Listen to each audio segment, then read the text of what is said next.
Friends, Krishna ஜெயந்திக்கு நம்ம வீட்டில் இருக்கிற இடியாப்பம் மாவு வச்சு சூப்பராக மொறு மொறுன்னு முறுக்கு பண்ணலாம் வாங்க. அரை கப் அளவுக்கு நான் உளுத்தம்பருப்பு எடுத்து லைட்டாக வாசம் வர அளவுக்கு வறுத்து எடுத்துக்கலாம். அதுலேயே கால் கப் அளவுக்கு பொட்டுக்கடலை போட்டுக்கோங்க. கலர் சேஞ்ச் ஆக வேண்டாம். நமக்கு இந்த கலர் தான் நம்ம என்ன கலருக்கு வறுக்கிறோமோ அதுதான் முறுக்குக்கு கிடைக்கும். இப்போ நம்ம இது நல்லா நைஸாக பொடி பண்ணி எடுத்துகிட்டு வந்துடலாம் ஒரு ட்ரையான மிக்ஸி ஜாரில்.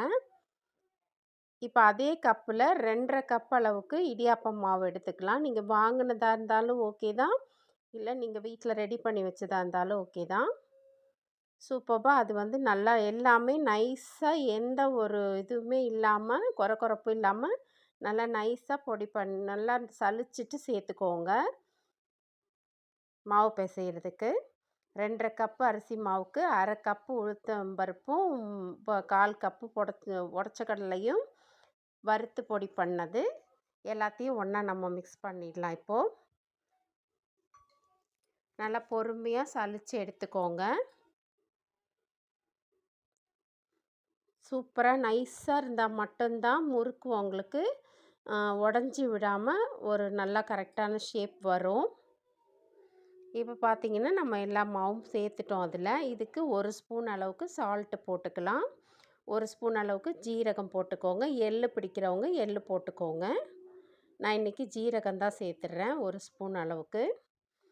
இதில் நீங்கள் சூடான எண்ணெய் கூட சேர்க்கலாம். இல்லைன்னா உங்களுக்கு சாஃப்டாக முறுக்கு வேணும் அப்படின்னா 3 ஸ்பூன் அளவுக்கு பட்டர் ரூம் டெம்பரேச்சரில் இருக்கிற அளவுக்கு சேர்த்துக்கோங்க. சில்னஸோடு சேர்க்கக்கூடாது. ஒரு 3 ஸ்பூன் அளவுக்கு சேர்த்துக்கோங்க. இப்போ நம்ம கொஞ்சம் கொஞ்சமாக தண்ணி சேர்த்து இந்த மாவு பிசைஞ்சிக்கலாம். நான் எப்போவுமே சாமி கும்பிட்றதுக்கு கொஞ்சம் கொஞ்சமாக என்னால் முடிஞ்ச அளவுக்கு செஞ்சுட்டு தான் செய்வேன். நான் வாங்கி வச்சுட்டு பண்ண மாட்டேன். நம்ம நார்மலாக டைம் இல்லாத நேரத்தில் வாங்கி கூட சாப்பிட்டுக்கலாம். சாமி கும்பிட்றதுக்கு மட்டும் கொஞ்சம் கொஞ்சம் செய்து தான் வைப்போம். இப்போ பார்த்திங்கன்னா அழகாக நல்லா அது கொஞ்சம் பூரி மாவு மாதிரி கொஞ்சம் டைட்டாக, ஆனால் ரொம்ப டைட்டாக இல்லாத மாதிரி உங்களுக்கு பிழியறதுக்கு வசதியாக இருக்க மாதிரி பிசைஞ்சு எடுத்துக்கோங்க. சூப்பர் கிறிஸ்பியாக வரும் இது.